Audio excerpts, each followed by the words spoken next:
अपने हाथों को उठाओ। Thank you Jesus.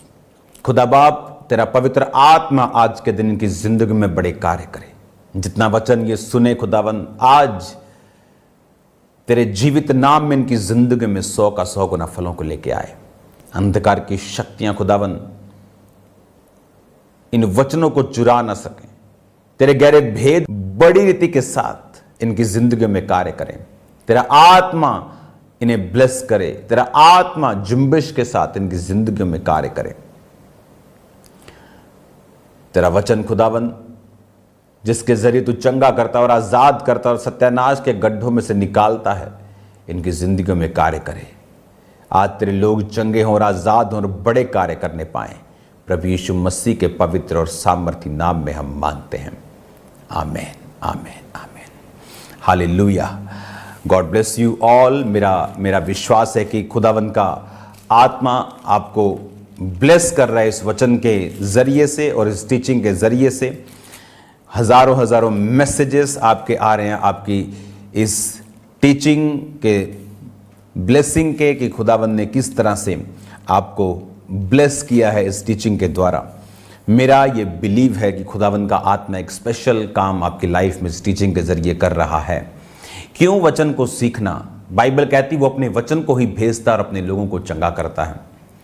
वो अपने वचन, बाइबल कहती जब परमेश्वर के लोग प्रार्थना कर रहे थे और अपनी दुहाई दे रहे थे कि जिस तरह से राजा ने उन्हें, फिरौन ने तंग करना शुरू कर दिया था जब वो बढ़ रहे थे, ये सोचकर कि कहीं ये जाति हमारे खिलाफ ना उठ जाए जब कोई दूसरा राजा हम पे अटैक करे और हमारे खिलाफ होकर हमारे देश पर, मिस्र पर ये कब्जा ना कर लें। तो बाइबल कहती है कि जब उन्होंने दुहाई देनी स्टार्ट की परमेश्वर की, तो परमेश्वर ने दुहाई को सुना और प्रार्थना को सुना और अपना एक व्यक्ति मूसा तैयार किया और उन व्यक्तियों में भेजा और अपने वचन को उसको दिया।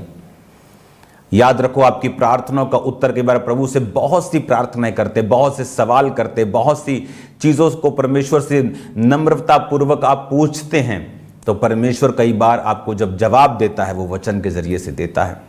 मैं जानता हूं बहुत से आपके क्वेश्चंस, आपके बहुत से आंसर्स जो सिर्फ संडे और थर्सडे वचन पे अब नहीं हैं, जो आप रोज खुदावंद के वचन को सुनते हैं और परमेश्वर आपके प्रश्नों का उत्तर दे रहा है।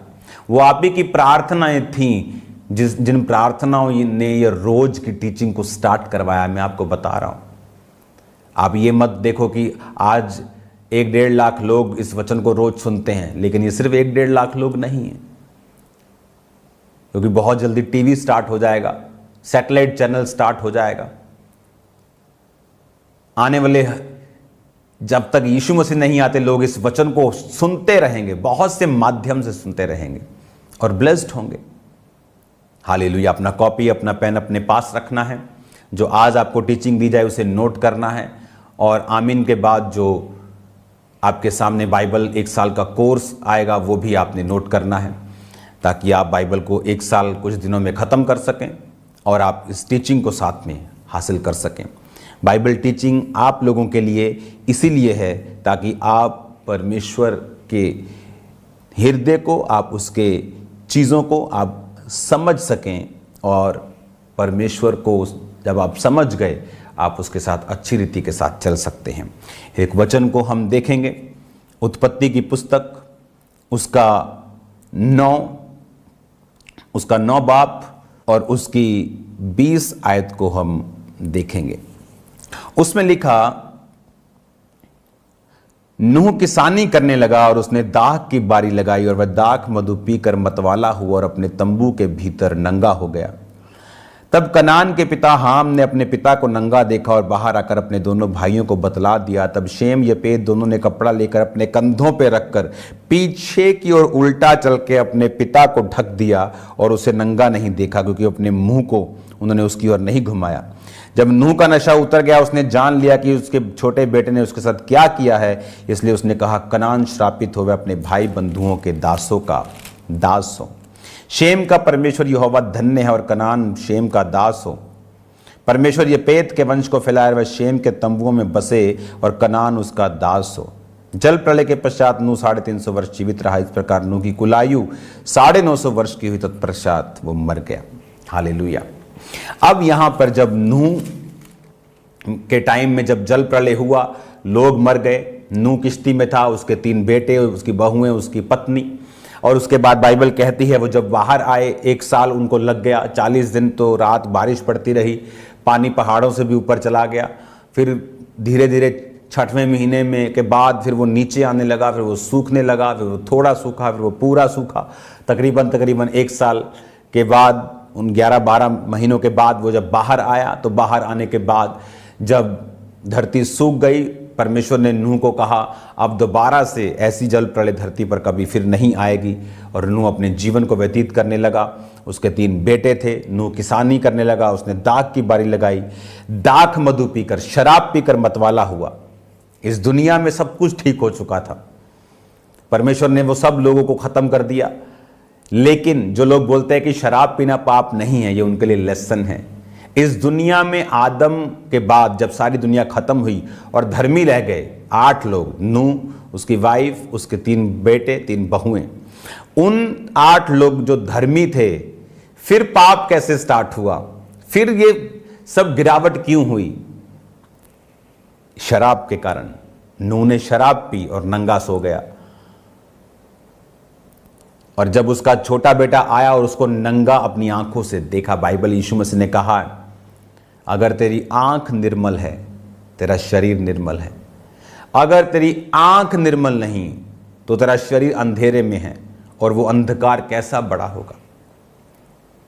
और बाइबल कहती है जब उसके दोनों बड़े बेटों को मालूम हुआ तो वो पीछे मुड़ के गए, इस तरह से कपड़ा उस पर ढका और वापस आ गए, पिता को नंगा नहीं देखा। जब उठा नूह तो उसने कहा कनान, यानी जिस बेटे ने उसको नंगा देखा था उसका बेटे को बोला कनान श्रापित हो और वह अपने भाई बंधुओं के दासों का दास हो। आप जानते हैं मिस्र कहां से आया? मिस्र देश कहां से आया? अगर हम कहते हैं कि मिस्री जो थे वो परमेश्वर को नहीं मानते थे, वो बाल को मानते थे और भी देवताओं को मानते थे, कहां से आए वो? अगर सिर्फ नूह रह गया, नूह की पत्नी रह गई, 3 बच्चे रह गए, तो धर्मी रह गए ना, तो वो कहां से आए? मैं आपको बताता हूं वो कहां से आए। आप जब भी शरीर के अनुसार चलेंगे, बाइबल कहती है जब जब तू शरीर के अनुसार चलेगा तू मरेगा, और जब जब तू आत्मा के अनुसार चलेगा तू जिएगा। शरीर के अनुसार चलेगा तो मरेगा, आत्मा के अनुसार चलेगा तो जिएगा। अब यहां पर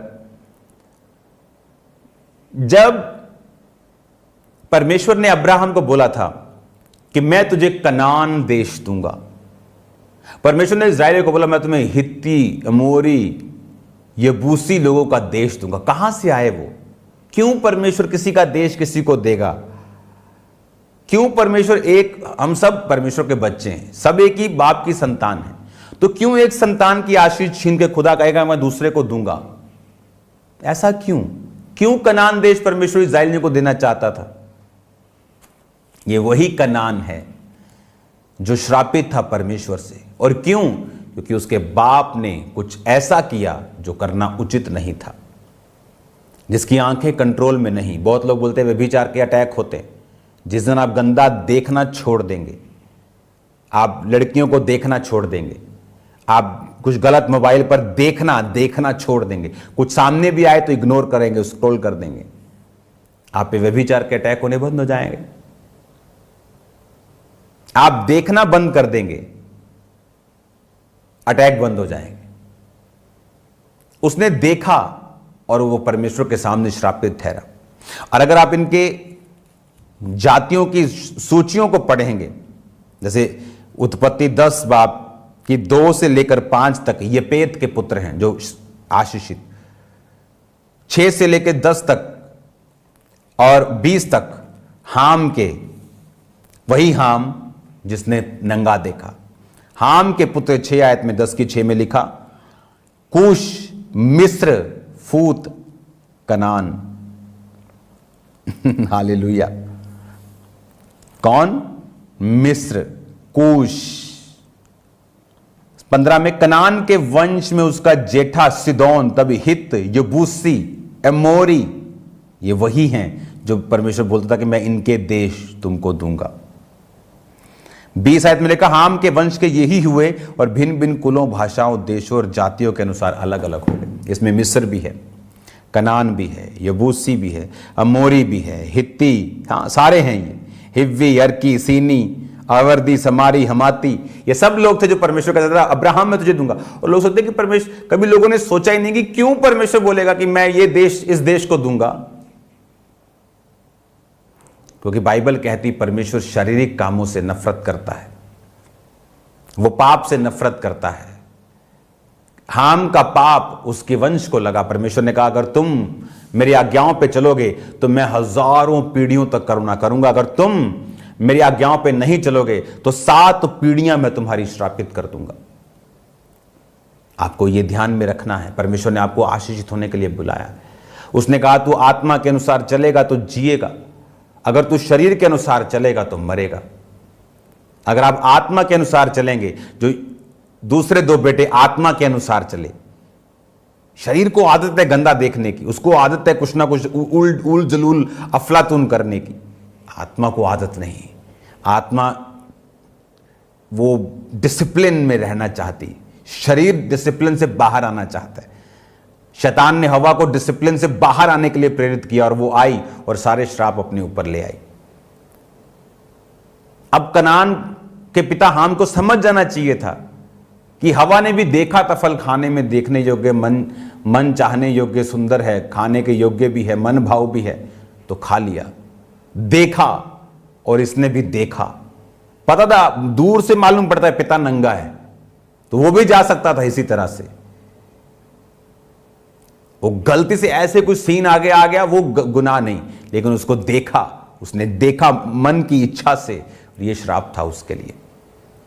और वो देखो एक श्राप जो परमेश्वर के मुंह से निकला कि कनान अपने भाई बंधुओं के दासों का भी दास होगा, वो कब पूरा हुआ? हजारों सैकड़ों सालों बाद अब्राहम के टाइम पर, उस टाइम पर मूसा के टाइम पर, उसके बाद यहोशू के टाइम पर वो सारी जो परमेश्वर ने बोला था वो पूरा होता गया और वो देश इस्राएलियों के अधीन में आते गए और वो उसके दासों के दास हुए। कुछ ने मजदूरी की। पढ़ो बाइबल, पढ़ो, जो आज गहरी बाइबल स्टडी में ये सब चीजें बताई जा सकती हैं आपको। हालेलुया। परमेश्वर नहीं चाहता था। वो नए नियम में क्या कहता है? शरीर के अनुसार चलोगे तुम मरोगे, तुम कम होगे। मैंने आपको पिछले एपिसोड में बताया क्यों परमेश्वर ने उम्र को कम किया। इसीलिए 120 कर दिया 950 से, क्योंकि वो शारीरिक कामों में फंस गए, आत्मा के अनुसार चलना छोड़ दिया और परमेश्वर ने उनको कम किया। कितनी चीजें हैं जो परमेश्वर लोगों की कम करता है, उनको मालूम भी नहीं। तब कोई अनाउंसमेंट नहीं हुई धरती के ऊपर कि 120 कर दी गई तुम्हारी उम्र, लेकिन धीरे धीरे वो चीजें होती गई। आज बहुत सी चीजें लोगों के साथ हो रही। लोगों को लगता है कि ये नेचर है, लोगों को लगता है ये इत्तेफाक है, लोगों को लगता है ये लाइफ है। उन्होंने लाइफ को संघर्ष का नाम दे दिया है। अब अपने बच्चों को संघर्ष करने के लिए पैदा नहीं करते हैं। आप नहीं बोलते चल पत्नी को कि चल आप 2-4 बच्चे पैदा करते संघर्ष करने के लिए, फिर ये उठे और संघर्ष करे सारी उम्र। आप नहीं करते। एक बाप नहीं चाहता, मां नहीं चाहती, एक संसारिक मां और बाप नहीं चाहते, तो क्या परमेश्वर चाहता है हम संघर्ष करें? उसने आपको 0 संघर्ष करने के लिए बुलाया है। मैं आपको बता सकता हूं 0।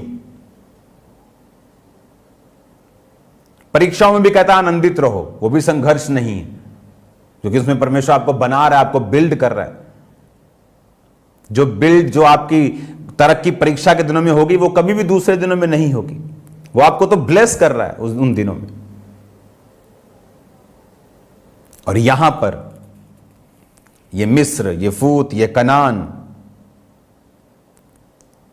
ये सारे यबूसी, ये मोरी, मिर्गशी, हिब्वी, अर्की, सीनी, ये सब हाम के बेटे थे, कनान के वंशज में पैदा हुए। जैसे परमेश्वर ने कहा था मैं तुमको तेरे भाई बंधुओं के दासों का दास बनाऊंगा। क्यों? क्योंकि तुम शरीर के अनुसार चले। बाइबल कहती एक पाप, एक गुनाह आदम का पूरी पृथ्वी के गिरने का कारण हुआ। एक आज्ञाकारिता जीसस क्राइस्ट की, यीशु मसीह की, पूरे मानव जाति के कल्याण का कारण बनी। आज जो आदम और हवा से जन्मे हैं आज भी कर्स के नीचे हैं, और जो जीसस क्राइस्ट से जन्मे हैं, जो रूह और आत्मा से, पानी से जन्मे हैं, जो जल और आत्मा से जन्मे हैं, वो जीसस की संतान हैं। कर्स उनकी लाइफ का हिस्सा नहीं, श्राप उनकी लाइफ का हिस्सा नहीं। वो भला और बुरा खत्म हो गया, अब भला और भला रह गया। सब बातें मिलकर भलाई को पैदा करती। परमेश्वर ने नहीं कहा कुछ बातें भलाई को पैदा और कुछ बुराई को पैदा करती हैं, पर चिंता मत करना, मैं तुम्हारे साथ हूं। उसने ये नहीं कहा। उसने कहा सब बातें मिलकर भलाई को पैदा करती। कौन? जो मसीह यीशु से प्रेम करते हैं, अर्थात वो जो उसकी इच्छा के अनुसार बुलाए गए हैं। हालेलुया। तो आपको ये बातें समझनी है।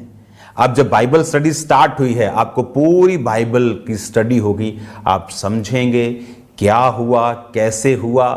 आप बाइबल को पढ़ेंगे, साथ साथ आपको पढ़ना नहीं आता, आप सुनेंगे, सुनने के साथ साथ ट्यूशन रखेंगे पढ़ने की, कि 1 महीने के अंदर आपको बाइबल अपनी पढ़नी आ जानी चाहिए। हालेलुया। कॉपी पेन साथ रखा करेंगे, नोटिस किया करेंगे, कोर्स को नोट करेंगे, बाइबल की टीचिंग को नोट करेंगे। आमीन।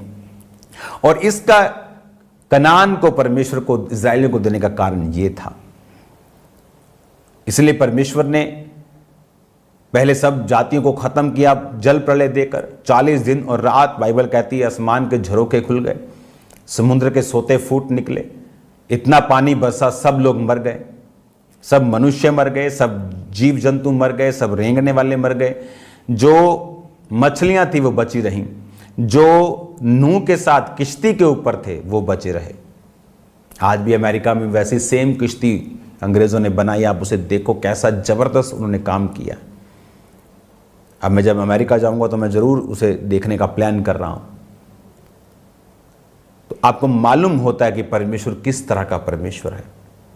उसने किस रीति से इंसान को ब्लेस करने के लिए 950 साल की उम्र दी, किस तरह की उसके गुनाहों ने उसको 120 कर दिया, किस तरह से परमेश्वर ने नूह को सारी पृथ्वी दी, और किस तरह से सब एक ही ग्रेस के नीचे थे।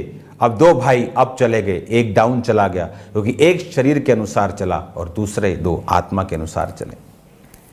बाइबल में लिखा तुम शरीर के अनुसार चलोगे तो मरोगे। इसलिए परमेश्वर ने कहा तुम शरीर की इच्छाओं को पूरा करने का प्रयत्न कभी मत करो। अपने शरीर को धर्म के हथियार होने के लिए सौंप दो। शरीर की लालसाओं को पूरा करने का प्रयत्न मत करो, क्योंकि उससे तुम कम होगे, उससे तुम कर्ज के नीचे आओगे। तुम आत्मा के अनुसार चलोगे। परमेश्वर कहता है मैं तुम्हें बढ़ाऊंगा। इतना तुम सोच भी नहीं सकते, इतना कि तुम इमेजिन भी नहीं कर सकते। अपने हाथों को उठाओ। आप खुदावंद आज शाम को मेरी बात को याद रखना, आपको सुसमाचार देना है प्रेयर माउंटेन की प्रेयर्स का। वो प्रेयर्स जो लाखों लोगों को हील कर चुकी हैं, आपको शेयर करना है उसे। और आज शाम को आपके लोग, आपके रिश्तेदार, आपका फुल रिलेटिव्स उस प्रार्थना में मौजूद होने चाहिए। अगर हम इतना भी नहीं कर सकते, सुसमाचार ही नहीं दे सकते, तो परमेश्वर से क्या एक्सपेक्ट करते हैं कि हम उसकी रूहों को नहीं बचा पा रहे और खुदा से कहते मेरे परिवार को बचा। वो आपके लिए मौका है, आपको देना है सुसमाचार। जस्ट शेयर करना है मोबाइल के ऊपर, जस्ट मैसेज सेंड करना है कि बहन जी आज आपको शाम की प्रार्थना अटेंड करनी। वो चर्च आने के लिए कई बार लोग मना कर सकते हैं, बाद में आते हैं अपनी मर्जी से, लेकिन प्रार्थना कोई बोलेगा नहीं सुनूंगा तो भी वो सुनेगा अगर आप लिंक शेयर करेंगे तो। और जब वो प्रेयर सुनेगा वो जान जाएगा यीशु मसीह धर्म जात बदलने नहीं आए, वो जीवन बदलने के लिए आए। अपनी आंखों को बंद करो। खुदा बाप तेरा आत्मा इनको छुए, ब्लेस करे। जितना वचन सुना 100 गुना फलों को लेके आए। लोग चंगे हों, आजाद हों, बीमारियों से मुक्त हों। खुदा बाप जितने आज शाम की प्रार्थना पहाड़ की प्रार्थनाओं से जुड़े, बंधन टूट जाए, शैतान शर्मिंदा हो, बड़े बड़े कार्य हो, यीशु मसीह के नाम में मैं इनको ब्लेस्ड घोषित करता हूं। तेरा आत्मा इनकी जिंदगी में जीव और चंबी और बड़े रीति के साथ कार्य करे। प्रभु यीशु मसीह के सामर्थी नाम में हम मांगते हैं। आमीन, आमीन।